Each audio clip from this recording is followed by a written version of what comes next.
Një tjetër zhvillim i ndodhur këtë javë ka qenë edhe betimin Kuvendit të Shqipërisë i zotit Endri Shabani si avokat i ri i popullit.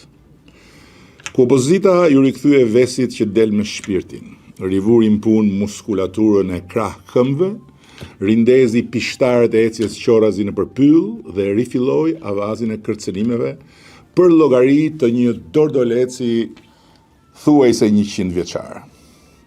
Pra, e mbështetën Endri Shabanin, i dhanë firmat e kërkuara nga ligji, e sollën në buqetën e tyre të kandidatëve, ku për hir të vërtetës, ky zotria ishte i vetmi me një sy me sa qorrave të ububushëm.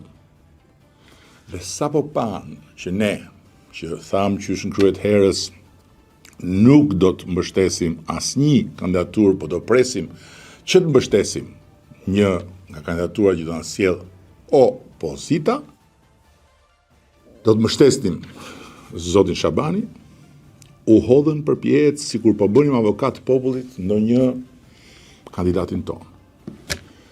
Qesharak deri në fund, domethënë, po përveç se qesharak, edhe të lodhur deri në fund nga mendja, që nuk u nxjerr dhe nuk u nxjerr mësimin se me pahir dhe me budallëk, mua dhe kësaj shumice popullore që quhet Partia Socialiste e Shqipërisë, jo ata, po askush në këtë vend nuk na imponon dot asgjë.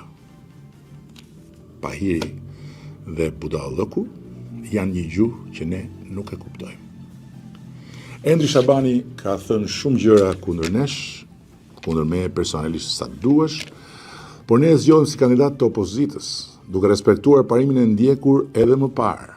Pavarësisht se këtë herë i kishim edhe mbi 84 vota nevojshme, dhe po të ishim ata që nuk jemi, por që ata thonë se ne jemi, ne mu zgjidhim këtë donim, por nuk e bëm. Kurse ata që u bën pishman, mend për herë tjetër.